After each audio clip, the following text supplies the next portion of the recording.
शदीद हमले किए हैं जनूबी ईरान पे। 6 मुख्तलिफ इलाके हैं जनूबी ईरान के जिनके ऊपर अटैक किया गया। अमरीकी इल्जाम यह है कि आबना हुर्मुज़ से कुछ जहाज गुजर रहे थे, उनमें से 3 के ऊपर ईरान ने अटैक किया और जवाबी हमले में अमेरिका ने बहुत शदीद हमले किए हैं जनूबी ईरान के ऊपर, जबकि ईरान का यह कहना है कि अमेरिका ने एमओयू की खिलाफ वर्जी की है। असल मामला क्या है जरा थोड़ा आप समझ लें। आयतुल्लाह अली खामनाई की शहादत का और उनकी तदफीन का वो सारा मामला शहादत के बाद वो जारी है और आजकल वही दिन चल रहे हैं। आज के दिन में जो है वो उनकी तदफीन मुकम्मल हो जाएगी। तो अमेरिका बड़े अरसे से ये कोशिश कर रहा है कि ईरान की मर्जी के खिलाफ मुख्तलिफ रूट से आबना हुर्मुज़ में से वो कुछ और बैरी जहाज और टैंकर्स निकाले, लेकिन ईरान का ये कहना है कि जो हमारी मर्जी के बगैर जाएगा वो मुआहदे की खिलाफ वर्जी करेगा और उसको हम रोकेंगे, वो अपने नुकसान का खुद जिम्मेदार होगा। अब अमेरिका वहां से पुराने तरीके से निकालना चाहता है क्योंकि उसकी बहुत बेइज्जती हो रही है कि जनाब आपने चंगी लड़ाई लड़ी है, आपने हुर्मुज़ के ऊपर ईरान का और ओमान का कंट्रोल हो गया, वो जैसे मर्जी करते हैं, आप वहां पे कुछ कर ही नहीं सकते। तो उन्होंने जिद पकड़ी हुई है कि हमने ईरान को वहां पे दीवार के साथ लगा के यहां से जहाजों को खुद निकालना और पहले की तरह निकालना। ईरान ने जिद पकड़ी हुई, हम नहीं जाने देंगे, और ये इस चीज के ऊपर सारी लड़ाई हो रही है। अब डोनाल्ड ट्रंप ने कहा जी हम शदीद हमले करेंगे और दोबारा भी करेंगे, और ईरान ने बहरीन के अंदर बड़ा तगड़ा जवाब भी दिया है। तो ये लड़ाई आगे कैसे बढ़ती है इस पे हम बात करेंगे। अब तक लिए इतनी अपना ख्याल रखिएगा, अपने चैनल का भी अल्लाह हाफ़िज़। बलूचिस्तान पे तो जैसे क़यामत गुजर गई है, बड़ी खौफनाक सूरत हाल है, और ये मैं आपको रिपोर्ट कर रहा था पिछले चंद दिनों से, और अभी मैंने आपको पिछले व्लॉग में बताई जो सूरत हाल वो और ज्यादा गंभीर हो गई। डीजी ISPR को सामने आकर स्टेटमेंट देना पड़ा, उन्हें बताना पड़ा कि गुज़िश्ता 4 दिनों में बलूचिस्तान में क्या कुछ हुआ। पाकिस्तान की रियासत को बिल्कुल समझ नहीं आ रही, सारी फोर्स उठा के, ताकत उठा के आजाद कश्मीर में लगा दी है। इजाफी पुलिस वहां भिजवा रहे हैं, वहां मुख्तलिफ फोर्सेस को भिजवाया जा रहा है कि आजाद कश्मीर में ऑपरेशन करना है वहां के निहत्थे लोगों के ऊपर। लेकिन दूसरी जानिब बलूचिस्तान के अंदर जो सूरत हाल बहुत खराब है, वहां मदद नहीं दी जा रही। मैंने पिछले व्लॉग में आपको बताया कि कैसे पुलिस वालों के ऊपर अटैक होता है, पुलिस जवाबी कार्रवाई करती है। पहले हमले में ही दहशतगर्द चंद पुलिस वालों को शहीद कर देते हैं, पुलिस फौरी तौर पे जवाबी कार्रवाई करती है, और जो आसपास पुलिस है उसको भी बुलवाया जाता है। तो पुलिस ने काफी मुकाबला किया दहशतगर्दों का, जितनी देर वो कर सकते थे अपने महदूद वसाइल के साथ।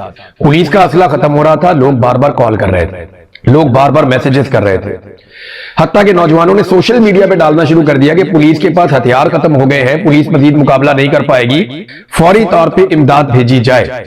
इंतजामिया को कई मरतबा राब्ते किए गए लेकिन इमदाद नहीं पहुंची। आसपास बहुत सारी सिक्योरिटी फोर्सेज हैं, कोई नहीं आया। जो मदद आनी चाहिए थी, जो फौरी तौर पे पहुंचनी चाहिए थी, क्विक रिस्पॉन्स होना चाहिए था, वो रिस्पॉन्स नहीं मिला, और उसकी वजह से काफी पुलिस वाले शहीद हो गए। और जो दहशतगर्द हैं वो जाते हुए 18 पुलिस एहलकारों को निहत्ता करके, क्योंकि हथियार उनके खत्म हो गए थे, तो उन्हें निहत्ता करके उन्हें यरगमाल बनाकर अपने साथ ले गए। और आज खबर यह आई है कि उन 18 पुलिस एहलकारों को भी जो यरगमाल थे शहीद कर दिया गया। ऐसे दहशतगर्द किसी किस्म की भी रियायत के मुस्तहिक नहीं है, उन्हें रियायत मिलनी भी नहीं चाहिए, उनके खिलाफ बदतरीन ऑपरेशन होना चाहिए और उन्हें बिल्कुल उसी जबान में जवाब देना चाहिए जिन्होंने निहत्ते मगवी पुलिस एहलकारों को शहीद किया। यानी वो लड़ तो नहीं रहे थे ना, वो निहत्ते थे, मगवी थे, और उन्हें शहीद कर दिया गया। अब डीजी ISPR ने ना 2 चीजें ऐसी कही जिसपे मैं हैरान हो गया कि वो कह रहे हैं और कोई सवाल ही नहीं करता, उनसे पूछता ही कोई नहीं है कि आपने ये क्या कह दिया। एक वो ये कह रहे हैं कि उस रात जब पुलिस की दहशतगर्दों के साथ लड़ाई हुई थी तो दहशतगर्द फरार हो गए थे अपनी लाशें छोड़कर, लेकिन सेम टाइम में वो ये कह रहे हैं कि दहशतगर्द जाते हुए 18 पुलिस एहलकारों को यरगमाल बनाकर अपने साथ ले गए। अब ये 2 खबरें एक साथ तो हो ही नहीं सकती।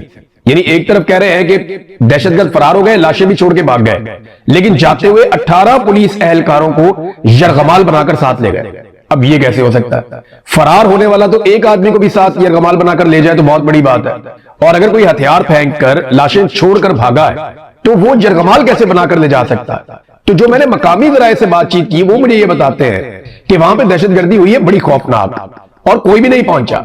दहशतगर्दों ने पुलिस वालों का सफाया किया और उनके ऊपर बहुत बुरा कत्लेआम किया, और फिर बाकी पुलिस वाले जो वहां मौजूद थे, जब उनका एमुनिशन खत्म हो गया तो उन्हें घेर दिया और घेर कर उन्हें साथ लेकर चले गए यरगमाल बनाकर। ये वो कार्रवाई हुई है जब वहां कोई मदद नहीं पहुंची, कोई सरकारी कुमक नहीं पहुंची। इजाफी कुमक जो है वो कश्मीर में तो फटाफट पहुंच जाती है, इलेक्शन में धांधली कर दी हो तो फटाफट पहुंच जाती है, इमरान खान के खिलाफ कार्रवाई करनी हो तो फौरन इजाफी कुमक मौजूद होती है।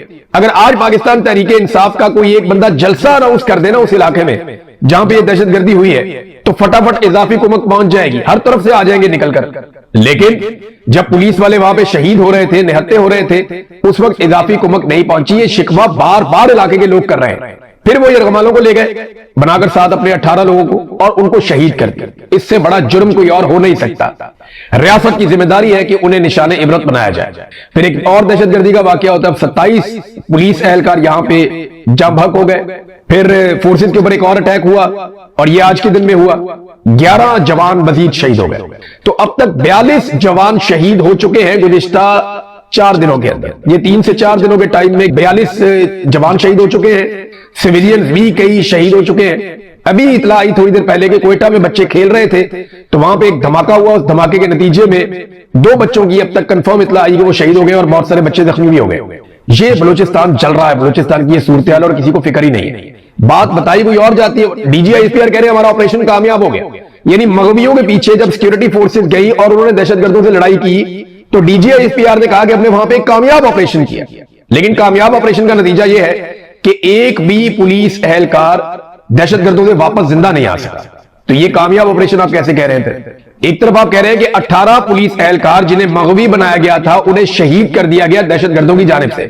दूसरी तरफ आप कह रहे हैं कि उनको छुड़ाने के लिए जो सिक्योरिटी फोर्सेज गई थी उन्होंने एक कामयाब ऑपरेशन किया है।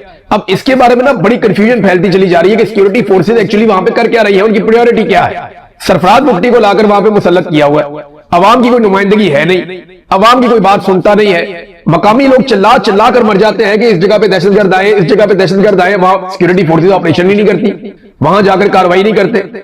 जो लोग निशानदेही करते हैं उनको उठा लिया जाता है, उनके साथ ज्यादती की जाती है। मैं आपको एक इलाका बताता हूं, ये जो लोग वहां रहते हैं वो कंफर्म कर सकते हैं कि अनावरक, जरगून और मांगी ये इलाके साथ साथ है। इनके बीच में जो पहाड़ियां हैं जो कोयटा के बहुत करीब है, वहां पे दहशतगर्द बहुत बड़ी तादाद में बैठे हुए हैं। और ये जो दहशतगर्द वहां पे बैठे हुए हैं मुसल्लह जत्थे हैं। इन्होंने अलग अलग अपनी एरियाज बनाए हुए, अपनी कमीनगाहें बनाई हुई हैं। और सिर्फ यहां पे दहशतगर्द नहीं है, याद रखिएगा इसी एरिया में सिक्योरिटी फोर्सेज की भारी नफरी भी तैनात है, भारी भरकम हथियारों के साथ। तो सिक्योरिटी फोर्सेज भी वहां पे बहुत तगड़ी है और दहशतगर्द भी वहां पे तगड़े होते चले जा रहे हैं, चाहे वो बीएलए है चाहे वो टीटीपी है। तो ये बहुत बड़ी तादाद में है। मकामी लोग कह रहे हैं कि ये कैसे मुमकिन है कि वो पुलिस के ऊपर आकर अटैक करते हैं। और पुलिस क्या कह रही है? मुझे एक पुलिस वाले हैं दोस्त, मैं उसका नाम नहीं ले सकता, उसके लिए बहुत प्रॉब्लम हो जाएगा, सीनियर ऑफिसर है, उसने मुझे राब्ता किया। उसने कहा पुलिस में बहुत बड़ी मायूसी फैल रही है बलूचिस्तान में। पुलिस ये कहती है कि हमें फ्रंट लाइन पे लड़ने के लिए रखा हुआ है, हम मुकाबला करते हैं, हमारी मदद नहीं आती और हमारी लाशों को ओन भी नहीं किया जाता बाद औकात, और हमें अकेला भी छोड़ दिया जाता है मरने के लिए। तो ये क्या सूरत हाल बन गई है। और देखिए जो लोग शहीद हुए ना वहां पे, याद रखिएगा ये बलूचिस्तान के बच्चे हैं। जितने लोग यूनिफॉर्म में शहीद हुए ये बलूचिस्तान के बच्चे थे। कोई पश्तून है बेचारा, कोई बलोच है। और ये डीजीआईएसपीआर ने खुद कहा कि ये वहीं के रहने वाले हैं जो शहीद हो गए। आज एक फातह ख्वानी हो रही थी, वहां पे मेरे कुछ दोस्त गए, उन्होंने जाके फातह ख्वानी की, वहां जाकर बातचीत की। तो उन्होंने सबने शिकवा किया इस बात का कि अगर पीछे से ताजा कुमक पहुंच जाती या मजीद हथियार आ जाते तो ये लोग ना यरगमाल बनते और ना ये लोग शहीद होते। लेकिन मकामी जो पुलिस वाले हैं या जो सरकारी अफसरान है या एहलकार है, उनकी हिफाजत का कोई बंदोबस्त ही नहीं है और कोई मुकाबला करने के लिए आता भी नहीं उस वक्त जिस वक्त वो अभी थोड़ा सा पहले ईद के दिनों में जो हुआ वो तब से लेकर अब तक एहतजाज जारी है। 3 मुख्तलिफ जगहों पे बलूचिस्तान में इस वक्त धरने देकर आवाम बैठी हुई है और वो एहतजाज कर रहे हैं किसके खिलाफ? पाकिस्तान की सिक्योरिटी फोर्सेज और जो बलूचिस्तान की हुकूमत है उसके खिलाफ, कि हमारे साथ ज्यादती हो रही है, हमें तहफ़्फ़ुज़ नहीं दिया जाता। कभी उनके कंटेनर पकड़ के उन्हें आग लगा दी जाती है, कभी उनके बंदे अगवा कर लिए जाते हैं। अभी एक एसएचओ और कुछ पुलिस वाले पैसे देकर वापस आए हैं, बातचीत कर पैसे देकर वापस आए हैं।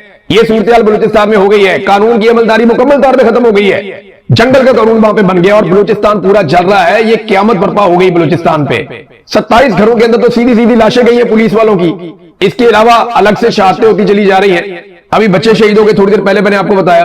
तो अगर कामयाब ऑपरेशन है तो मगवी रिहा क्यों नहीं हुए?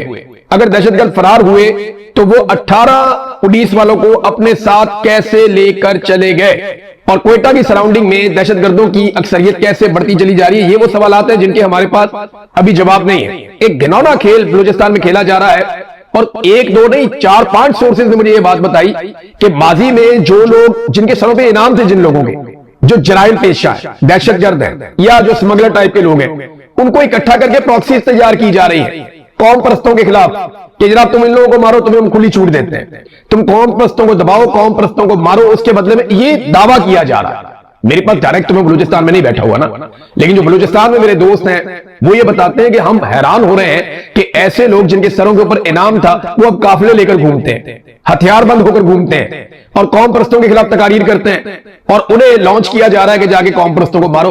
भाई एक मलेशिया, एक ताकत या एक चीज को कंट्रोल करने के लिए आप दूसरी चीज क्रिएट करते हैं, वो मॉन्स्टर बन जाती है, फिर आप उसके साथ लड़ना शुरू हो जाते हैं, फिर आप तीसरी क्रिएट करते हैं कि हम दायरे में ऐसे ही घूमते रहेंगे हमेशा। क्या कभी इन चीजों ने जान नहीं छुड़वा ली? वो सहाफियों को इकट्ठा करके ले जाते हैं बार बार।